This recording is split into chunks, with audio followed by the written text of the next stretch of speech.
If you are using enterprise with AI, don't worry, you are not alone. In this video, I'll explain you 7 patterns to make your life easier about AI integration.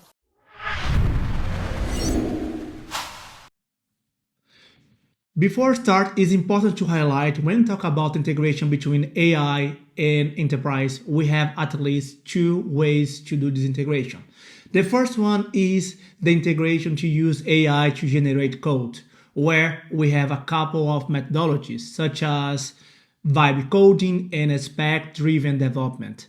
I won't cover this one here. I will discuss how to use the application and AI inside the code. Right now, we have 7 patterns. Naturally, AI is something really new. Therefore, more patterns might come with the time. It is important to highlight here as well that we have those 7, and we have one that is more static pipeline. Therefore, we can understand the flow looking to the code. So we know the line 1, 2, 3, if there is an if else, the direction that might go or not, until the latest one that we don't have the control at all. Everything will belong to the LLM. So it is based, these patterns that I'm showing to you right now is also based in the autonomy of AI inside the code. When talk about patterns and AI, let's start with the most popular and more used one. So that is the DAG, Directed Acyclic Graph. So the whole idea is basically I have one input, I have one AI call, then I parse the data, and that is it. So the idea is pretty similar to a simple request to a service or request to a database. The difference is clear. With database or some REST application, we have a deterministic value. Using AI, we have the probabilistic way to handle that. Move on, step forwards, we have also the RAG, Retrieval-Augmented generation. The idea here is to have a little bit more autonomy. We still have the control of the flow. As you can see here, it's still almost static. But we have one more component where we have to put some context that is inside the database. So some data source to have the context. In this case, the most popular solution is on vector database. Then based on this context, I generate my prompt and then execute my LLM engine to do the response. Moving forward, we have the reflection workflow. Basically, it's a loop where we have, let's say, 2 LLM, one to generate. Given the input, I will generate something. Based on that, I will validate, check the constraint, and if it is okay, I move to the output. If not, I go back to generate again. So right now we have one LLM to generate data and another one to verify, pass, and do the validation of the first one. So again, the input, the generator, then the validation. If it's not okay, it go back. If it's okay, it goes and pass.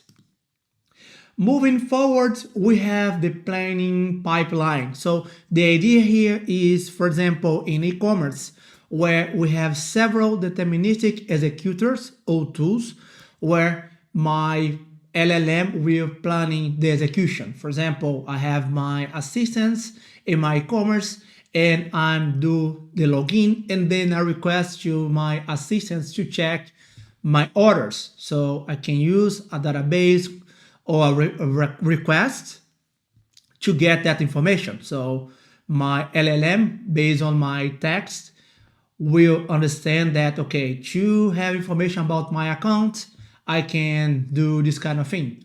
Or I want to cancel my order. So what can I do? I can use a second tool to do an update inside my database to define this order as cancel or fire an event and so on. The whole point here is the LLM will be the planner, so the manager or the strategist. And based on the strategy, it will execute one or more tools to achieve the success. So right now we have, let's say, we have the deterministic executors, but we don't know exactly each one the LLM will execute. However, I need to hard encoder two by two, one by one. Okay, so a complex code they will understand based on the tools that they have available, and then execute 1, 2, 3 tools, and then we got the output. Moving forward, we have this one that we as software engineer lost the whole control because it is not deterministic at all. So the LLM has access to tools, enterprise, and information, and based about what they observe, they check and verify, they can act inside those tools. So right now, based on the goal, they will orchestrate everything. So in this time, we don't have the control at all. So this is the agentic loops.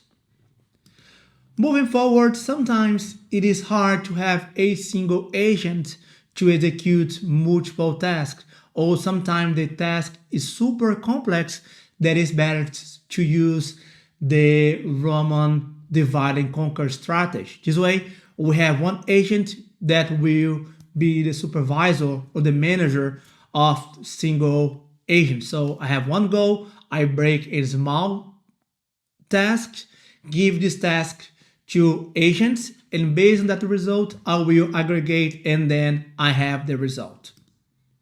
Moving to the last pattern that I'll cover today, this one is the latest step in autonomy or the state of art. In the previous patterns, basically to have access to some tools, I need to do manually or doing hard code. This one, we have a protocol or a standard to define to connect. So basically, I have a standard way to connect my LLM to some servers, for example, Jira and GitHub. And based on that, it will automatically start working with.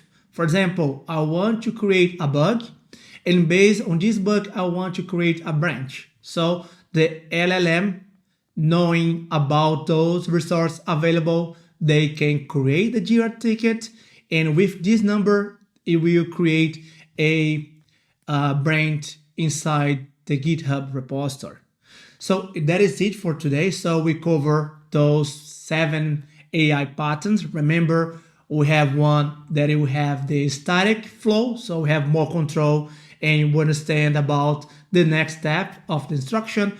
And this one right now that we don't have the control at all. So we have the idea about it will connect, but will has more control, and the AI has more autonomy. So hopefully you enjoy, and if you want to become a better software engineer and design, subscribe in my channel.